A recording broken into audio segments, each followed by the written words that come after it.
Techcanto 科技新聞到啦。新聞硬件 Instax Y400 拍立得相機問世，富士膠片推出 Instax Y400，呢部拍立得相機採用寬幅相紙，影出嚟嘅相更大更清晰，一影就出實體相，唔使等。新聞硬件 Dyson 360 VisNev 掃地機大減價。Dyson 嗰部360 VisNev 掃地機器人而家減到279.99元。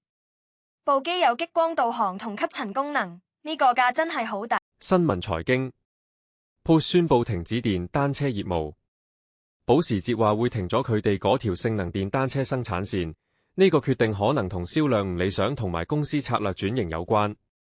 新聞網絡被禁無人機同路由器仍會獲得安全更新。美國政府話，雖然部分無人機同路由器被禁，但為咗安全起見，佢哋會繼續提供關鍵安全更新，直到2029年。新聞 AI，NASA 好奇號火星車轉頭卡住。